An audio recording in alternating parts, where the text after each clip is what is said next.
Hi there, Riverside kids. It's me, Pastor Dan. I miss you a lot. Miss having you in church and at Sunday school and at children's church. But I'm glad we at least get to spend a little time here online where I get to read you my favorite story, The Lion, the Witch, and the Wardrobe. If you haven't listened to the first four chapters yet, we're diving right into chapter 5, so I'd encourage you to listen to those first four chapters first. If you're visiting with us, welcome. Hope that you enjoy this story as well. If you'll remember, at the end of chapter 4, Lucy and Edmund had come out of Narnia back into England through the wardrobe. Edmund had met with the White Witch and had kind of made a deal with her back when he was in Narnia, but Lucy doesn't know about this yet. So let's pick up from chapter 5 of The Lion, the Witch, and the Wardrobe by C.S. Lewis. Chapter 5, Back on This Side of the Door. Because the game of hide and seek was still going on, it took Edmund and Lucy some time to find the others. But when at last they were all together, which happened in the long room where the suit of armor was, Lucy burst out, "Peter, Susan, it's all true. Edmund has seen it too. There is a country you can get to through the wardrobe. Edmund and I both got in. We met one another there, in the wood. Go on, Edmund, tell them all about it." "What's all this about, Ed?" said Peter. And now we come to one of the nastiest things in the story. Up to that moment, Edmund had been feeling sick and sulky and annoyed with Lucy for being right, but he hadn't made up his mind what to do. When Peter suddenly asked him the question, he decided all at once to do the meanest and most spiteful thing he could think of. He decided to let Lucy down. "Tell us, Ed," said Susan. And Edmund gave a very superior look as if he were far older than Lucy. There was really only a year's difference. And then a little snigger and said, "Oh yes, Lucy and I have been playing, pretending that all her story about a country in the wardrobe is true, just for fun, of course. There's nothing there, really." Poor Lucy gave Edmund one look and rushed out of the room.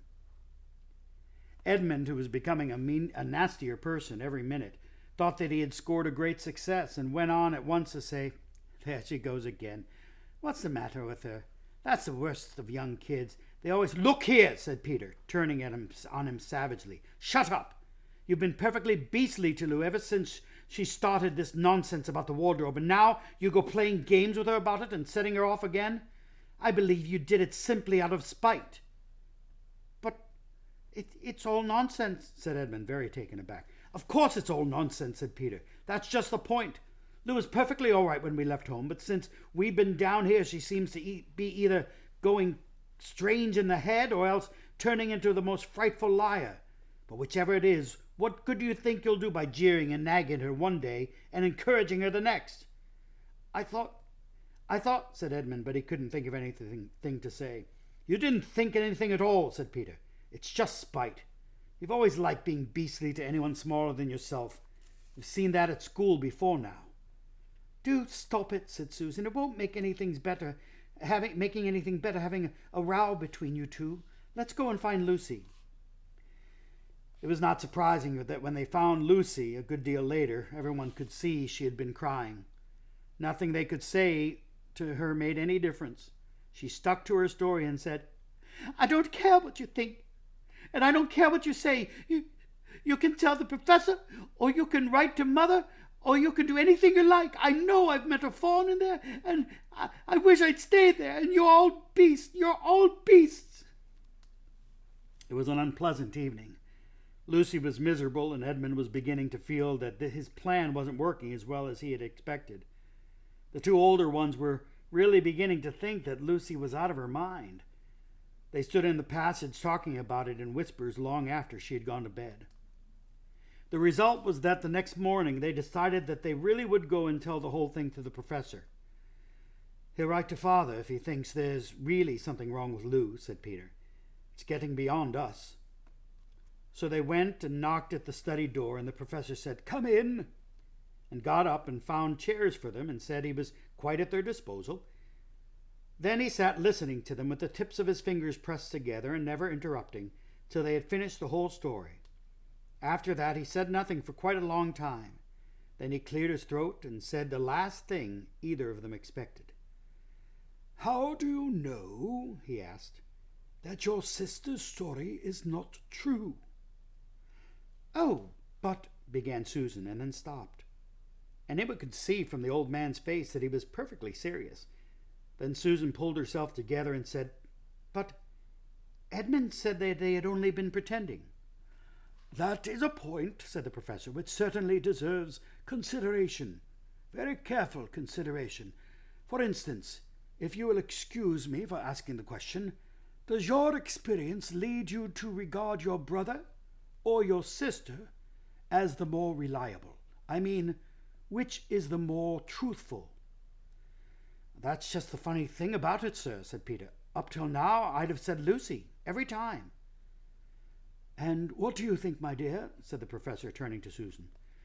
"Well," said Susan, "in general, I'd say the same as Peter, but this couldn't be true, all this about the wood and the fawn." "That is more than I know," said the professor, "and a charge of lying against someone who you have always found truthful is a very serious thing, a very serious thing indeed." "Well, we were afraid it mightn't even be lying," said Susan. "We thought there might be something wrong with Lucy." "Madness, you mean," said the professor quite coolly. "Oh, you can make your minds easy about that. One only need to look at her and talk to her to see that she's not mad." "But then," said Susan, and stopped. She had never dreamed that a grown-up would talk like the professor and didn't know what to think. "Logic," said the professor half to himself. "Why don't they teach logic in these schools? There are only three possibilities. Either your sister is telling lies, or she is mad, or she is telling the truth. You know she doesn't tell lies, and it's obvious that she is not mad. For the moment, then, and unless any further evidence turns up, we must assume that she is telling the truth." Susan looked at him very hard and was quite sure from the expression on his face that he was not making fun of them. "But how could it be true, sir?" said Peter. "Why do you say that?" asked the professor. "Well, for one thing," said Peter, "if it was real, why doesn't everyone find the country every time they go into the wardrobe? I mean, there was nothing there when we looked. Even Lucy didn't pretend there was." "What has that to do with it?" said the professor. "Well, sir, if things are real, they're there all the time." "Are they?" said the professor, and Peter did not know quite what to say. "But there was no time," said Susan. "Lucy had had no time to have gone anywhere, even if there was such a place. She came running after us the very moment that we were out of the room. It was less than a minute, and she pretended to have been away for hours." "That is the very thing that makes her story so likely to be true," said the professor. "There really is a door in this house that leads to some other world, and I should warn you that this is a very strange house, and even I know very little about it. If, I say, she had got into another world, I should not be at all surprised to find out that that other world had a separate time of its own, so that however long you stayed there, it would never take up any of our time. On the other hand, I don't think many girls of her age would invent that idea for themselves. If she had been pretending, she would have hidden for a reasonable time before coming out and telling her story." "But do you really mean, sir," said Peter, "that there could be other worlds all over the place, just round the corner like that?" "Nothing is more probable," said the professor, taking off his spectacles and beginning to polish them, while he muttered to himself, "I wonder what they do teach them at these schools." "But what are we to do?" said Susan. She felt that the conversation was beginning to get off the point. "My dear young lady," said the professor, suddenly looking up with a very sharp expression at both of them, "there is one plan which no one has yet suggested, and which is well worth trying." "What's that?" said Susan. "We might all try minding our own business," said he. And that was the end of that conversation. After this, things were a good deal better for Lucy. Peter saw to it that Edmund stopped jeering at her, and neither she nor anyone else felt inclined to talk about the wardrobe at all.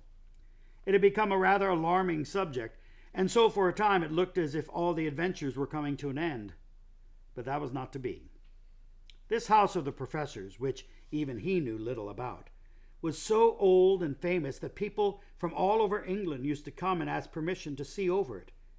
It was the sort of house that is mentioned in guidebooks and even in histories, and well it might be, for all manner of stories were told about it, some of them even stranger than the one I'm telling you now. And when parties of sightseers arrived and asked to see the house, the professor always gave them permission, and Mrs. Macready, the housekeeper, showed them around, telling them about the pictures and the armor and the rare books in the library. Mrs. Macready was not fond of children and did not like to be interrupted when she was telling visitors all the things she knew.